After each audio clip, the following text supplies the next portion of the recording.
Continuing production of The Open Mind has been made possible by grants from Ann Olnick, Joan Gans Cooney, the Engelson Family Foundation, Alfred P. Sloan Foundation, the John S. and James L. Knight Foundation, Carnegie Corporation of New York, May and Samuel Rudin Family Foundation, Joanne and Kenneth Wellner Foundation, Rosalind P. Walter Foundation, and from the corporate community, Mutual of America.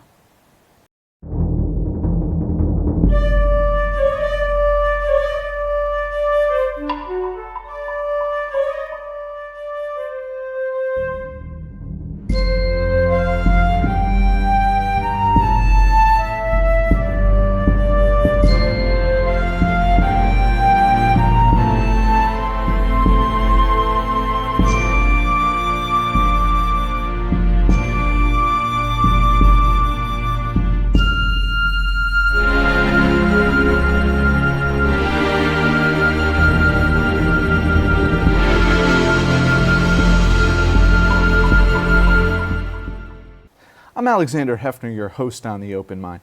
Free expression and freedom of the press are the cornerstone of the American liberty to which we aspire. Unprecedented was the enumeration of these rights over 2.25 centuries ago. From revolutions of government to revolutions of mass media and the challenges therein, to protect the dissenter, to expose corruption, and to fight repression of the quill, the keyboard, and yes, even the Snapchat. My guests today, Suzanne Nossel of the PEN American Center and Trevor Timm of the Freedom of the Press Foundation, are fervently safeguarding these rights from the American college campus to foreign newsrooms. PEN American stands at the intersection of literature and human rights to protect open expression, while the Freedom of the Press Foundation supports public interest journalism focused on exposing mismanagement, corruption, and law-breaking in government. Suzanne and Trevor, I want to welcome you here today. Happy to be here. Thanks for having us. Never in history has there been such a plethora of engagement and opportunity for free expression. And yet we do feel limited.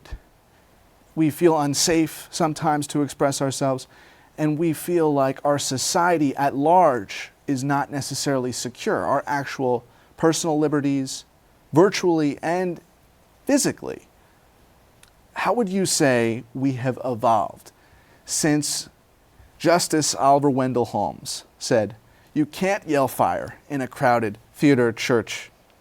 Is that still the paradigm in which we have to operate, Suzanne? I mean, one of the things I think about is that the whole world has become a crowded theater. You could say something, here in New York and have it be heard, let's say in Afghanistan and potentially trigger riots. And it may be something that to you was innocent or was in jest or was satirical, and it's taken out of context. I mean, I joke that a tweet or a blog post can make it halfway around the world before the context gets its boots on, to take a riff on an old quotation. But there is a boundarylessness and a contextlessness to expression. What's great about it is people hear you all over the world. You can get an audience, you can get followers all over the world, and there's great power and excitement in those connections, but there also is grave danger of misinterpretation. Sometimes something can be incendiary, and we also see what I think of as an arms race between these new technologies that allow for expression and communication and then new methods of surveillance and suppression.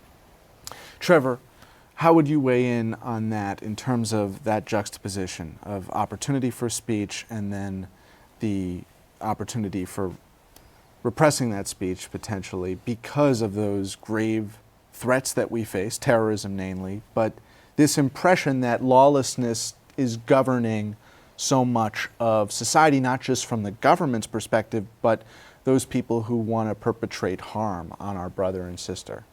Right, when you look at the internet, there has never been this much variety of media for people to consume, yet, and that gives people unprecedented freedom, but as we have seen over the past few years, it also gives governments potentially unprecedented control, as well as large corporations.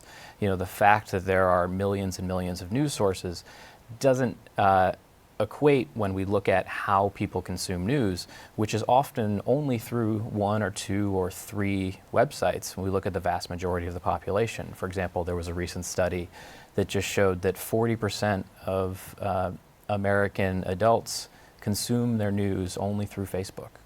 And so, when we see the amazing amount of news sources that we have now, we have to look at it through the prism of that there is still a very small number of gatekeepers who control what we see and when we can see it. In the U.S., that is much more likely to be a corporation. In other countries, it's much more likely to be a government who is censoring one site or another. Trevor, chair of your board, the Freedom of the Press Foundation, is Edward Snowden. You both have interacted with him. He is a central figure at that intersection of surveillance and free expression. To a lot of Americans who are seeing the increase in violence, last year it was that string of beheadings. This year, of course, the incidents in France, here domestically in Florida and California. The idea that should be off the table, according to those who are purists, if you will, is that we should not secretly surveil because it's against the Constitution, what we talked about from the outset. But when you see the horrors that have unfolded and the political exploitation of those events, how do you make sense of what is within the boundaries of free speech today? And is it not acceptable to believe that the government ought to or may have a secret program to ensure our safety? Well, I think a couple things. Number one, if you ask Edward Snowden, he has never argued or will never argue that the government shouldn't conduct lawful surveillance in certain situations, including terrorism. In secrecy, too? In certain situations, for certain amounts of time, certainly. Mm-hmm. But what Edward Snowden revealed, and what I think a lot of Americans had a big problem with, was the suspicionless mass surveillance, not the targeted surveillance on individuals with court oversight. And that is the huge difference here. What Edward Snowden revealed, for example, was that the NSA was collecting every single American's phone calls, no matter whether they were innocent or suspected of a crime or guilty. And that runs right into the principles that were laid down in the Fourth Amendment in the Constitution, that the government should be forced to go to a judge and to what's known as particularized suspicion, that they should have to present evidence to conduct surveillance on specific people rather than entire populations. And that's where we see people so upset, and that's what Edward Snowden has really gotten at. It's not that he's against surveillance against suspected terrorists, it's that he's against this blanket surveillance on everybody. And Suzanne, how do you think in your work on college campuses young people are responding to Snowden as an example of someone who was a whistleblower? Well, it's interesting because on the one hand, among young people, we see what I think of as this great surrender of privacy. I mean, people put so much on their Facebook pages, their Twitter feeds, Instagram, personal photos, personal information is just put out there for anyone to see. And there is kind of a different level and understanding of privacy among the next generation because they've had access to these tools all along. I think, though, what a lot of people misunderstand about Snowden is, they think, and even some of our political leaders have said, he should have come back and asserted his defense as a whistleblower in court and made the argument that this was done in the public interest to provoke policy reform, to expose something that went well beyond what the Congress and the American people knew was happening. And the reality is, we did a study on this. He couldn't have done that. He was precluded. He is precluded from bringing a whistleblower defense in a U.S. court. So that kind of notion that let's have a judge hear this out is really impossible under our current law. At Penn, we did a series of studies looking at the impact of dragnet surveillance, suspicionless surveillance on creativity. We surveyed writers here in the US and around the world and found upwards of 25% of writers saying they were self-censoring in some way because of the knowledge that their communications, their emails, their phone logs, their metadata was being swept up in NSA servers, that this was inhibiting what topics they researched, who they wanted to communicate with, what they would write about. So there is that evidence that this really does encroach on a zone of privacy and can affect creativity and some of the other freedoms that we really treasure. I think that, contrary to a lot of conventional wisdom, that younger people often have a much higher awareness of privacy online than older generations do. There's a study that came out last year that showed, just when we're talking about Facebook privacy settings, the younger you are, the more aware you are of them. When you look at polls about Edward Snowden, you see that the younger generation is much more likely to consider him a whistleblower and is for a pardon than older generations are. That's because they've kind of grown up with this technology and they can make decisions for themselves about what they want to be public and what they want to be private. When we talk about Facebook, we often think about people posting on their timelines and posting pictures for everyone to see, but there is a huge amount of communication that happens on social networks that people purposely conduct in private settings, with Facebook's Messenger or on WhatsApp or on Snapchat, where the hugely popular app that actually has messages disappear after people have seen them. So, when we think about young people, I think it's a much more nuanced view for them than I think a lot of people give them credit for. And I think when you look at the studies that are done of how they interact with people online, that kind of, you see that bearing out. I think there's a fear of the Snowden phenomenon insofar as it's sort of leading us towards civil disobedience turning into an anarchy, right? And that is a fear, I think, that is flamed rather than extinguished because of the failure of Facebook, Google, and some of these hugely important companies that have a stake in this debate around freedom of expression. Instead of writing a letter criticizing the front-running Republican candidate, or in addition to doing that, there is some opportunity to import a value system so that they are a responsible owner of this new landscape just as much as the whistleblower. Trevor, what do you think needs to be the consciousness that is exhibited by the Facebooks and the social media of the world? And I relay this story to previous guests that we had invited Google News Lab to join us for a conversation on data journalism, and as soon as the word democracy was articulated as part of the subject, there was a fear. There's a fear of democracy being hijacked in some way by ideologues on the left or right, and the user bases of these entities being alienated. How do you think that affects freedom of expression today? Well, I think when we look at the Snowden disclosures, this was a classic example of why the First Amendment exists. That, in the U.S., newspapers like The Guardian and The Washington Post and The New York Times were free to publish what was classified information that was in the public interest, and the public had no idea what was happening behind closed doors. And it's actually has strengthened our democracy, I think, in many ways. When we talk about Congress passing intelligence reform in the wake of the Snowden disclosures, when we talk about the first time that the NSA surveillance programs came up in a federal court after the Snowden disclosures, they were ruled unconstitutional. And even when we're looking at companies like Facebook and Google, what Snowden revealed was that these companies were actually partners with the NSA in some of these surveillance programs.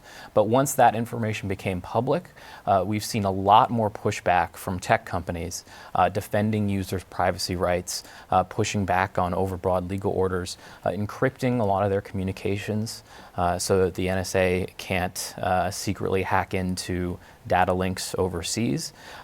So when we talk about kind of leaks being dangerous for society, they're actually strengthening our democracy and how we see what our government does. What I think it becomes increasingly obvious to whether it's the millennial or any news consumer and citizen is that there is an intimate exposure that can be malicious, but it also can be quite virtuous, noble in materializing on Facebook when you have incidents of police brutality being broadcast in real time on a Vine or a Snapchat and yes, Facebook. Young people view their expression now through probably a multi-layered dimension, right? Do they see Facebook now as not a journal, a personal journal, as much as sort of a global network, which it has become, in which they are part of this story of our democracy? I think there are different uses, and there are people who use it in different ways, and they use different facets of the platform in different ways. They can use it for private communications, but also, as a means of publication. I mean, we are an organization in PEN America of writers, with writers as members. We've been around for almost 100 years. Today it really raises the question of what is a writer? I mean, if somebody is, it used to be, well, what about bloggers? Now it's pretty obvious they're writers, but what about somebody whose main outlet is Facebook? I mean, what we do find increasingly is that around the world in repressive societies, those people are the most vulnerable because they publish instantaneously. They may publish a video of some action by a government official or a piece of satire, and it goes viral. It gets into the hands of the police or the authorities, and they get rounded up and brought up on charges. Over 50% of the writers on our current case lists are in trouble because of some form of digital communication. And in some cases, it's intentional and it's kind of something that they probably thought of as a publication. In other cases, they may have sent it to somebody and that somebody put it on YouTube without their knowledge, not necessarily maliciously, but it sort of wandered into other hands and exposed them to vulnerability. And I think, we're still really in catch-up mode in terms of alerting people to the risks of social media, to the kind of consciousness that you need to have when you do publish something. It used to be such a deliberate and elaborate process to get to publication with many steps and phases and editors, and now it's instantaneous, and it's wonderful, the immediacy and the power of that, but it also can be dangerous. What about the safety zones that are being set up on college campuses, or at least First Amendment free expression advocates, in particular conservatives, who were critical of the way, and we've had Michael Roth here of Wesleyan University and Mitch Daniels of Purdue University, who were on opposite ends of a political spectrum, but they both believe that these safety zones in some respect are problematic as much as they are trying to foster a pluralistic, inclusive conversation.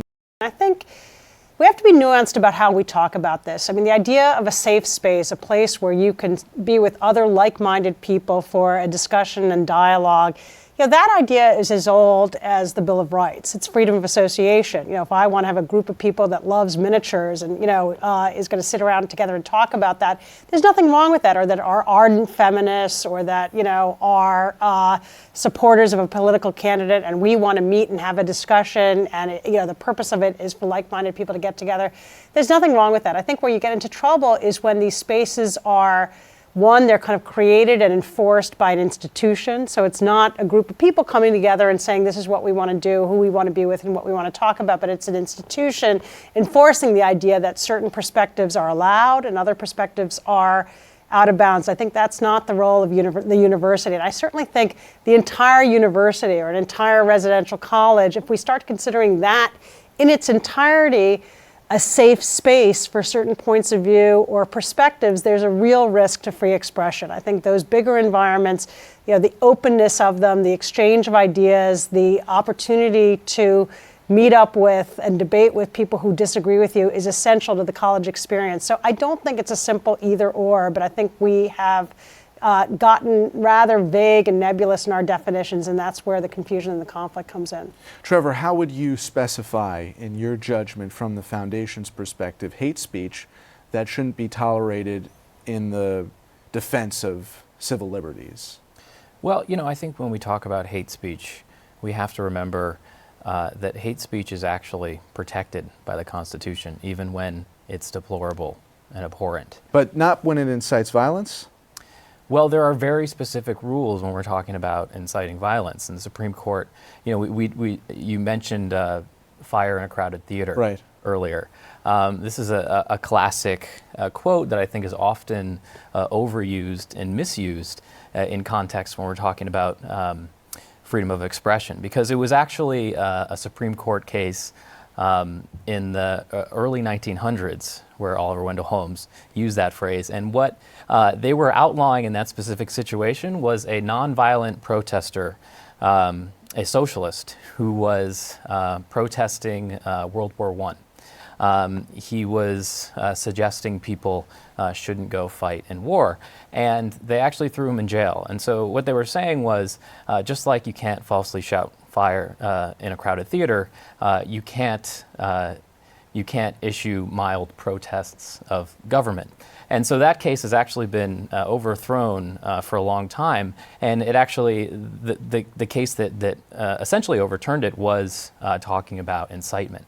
And there are very, very specific rules when we talk about incitement, at least in the US. A lot of other countries have much broader rules. But to be considered incitement, it has to be an imminent threat of violence. It has to happen immediately thereafter, and the incitement has to be very, very specific.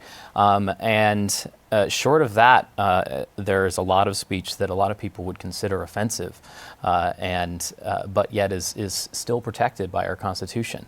But then when we start talking about online spaces and the fact that they are owned by large corporations like Facebook, they don't necessarily have to uphold the strict First Amendment law that the government does. Facebook is itself a private company and has their own First Amendment rights, and they can actually make rules that are much stricter and enforce their own norms, and that does create a new set of problems, but they're certainly different. Granted, that was an outdated, overturned decision, but that language has become ingrained in not just the jurisprudential lexicon, but the real-life experience of the American population, because we think that words that trigger massacre by machete or other means are problematic in some way, if not illegal.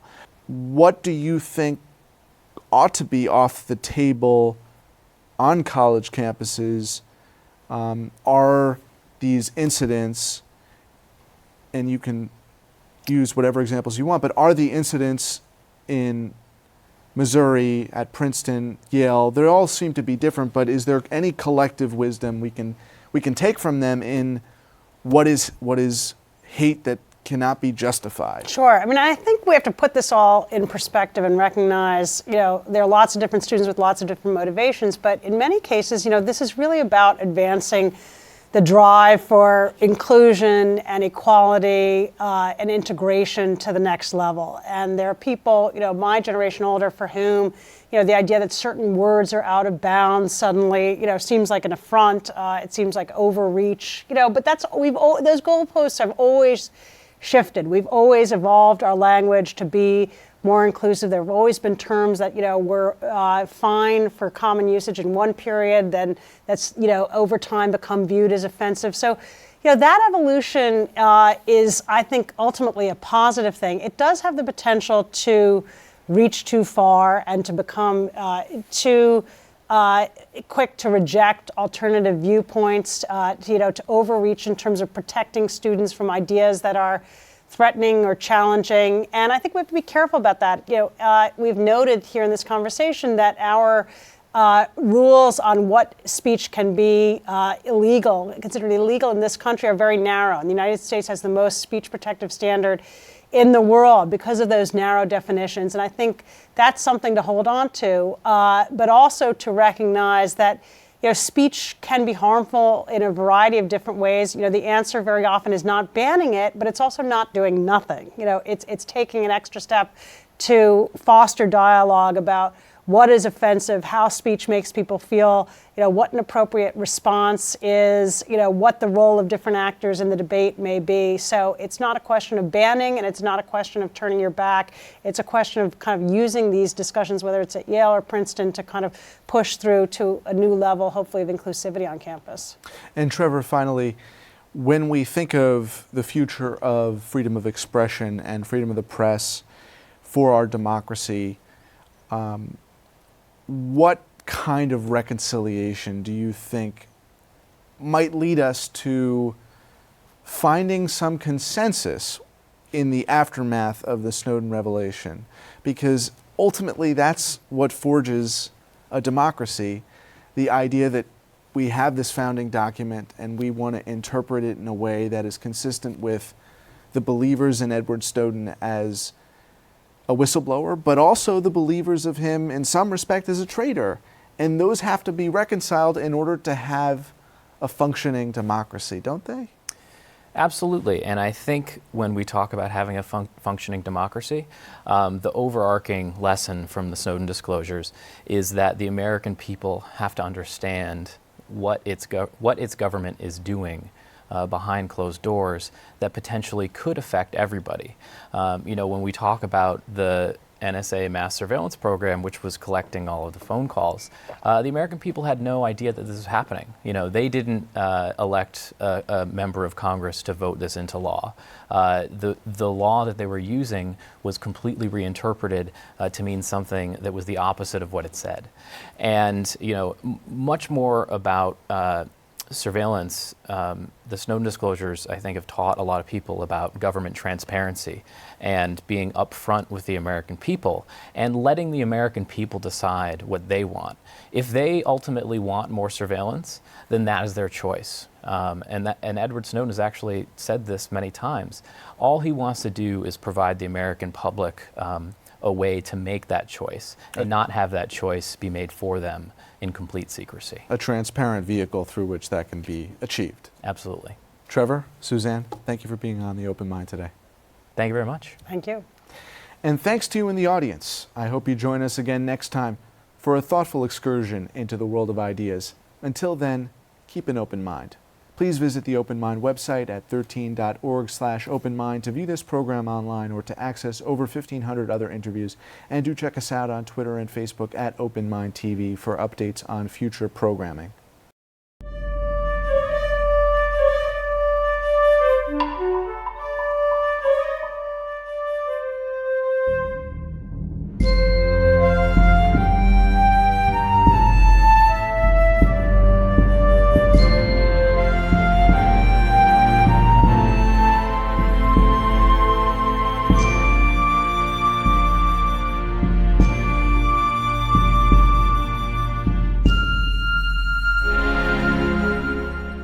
Continuing production of The Open Mind has been made possible by grants from Anne Olnick, Joan Gans Cooney, the Engelson Family Foundation, Alfred P. Sloan Foundation, the John S. and James L. Knight Foundation, Carnegie Corporation of New York, May and Samuel Rudin Family Foundation, Joanne and Kenneth Wellner Foundation, Rosalind P. Walter Foundation. With special thanks to the Schumann Media Center for additional support, and to the corporate community, Mutual of America.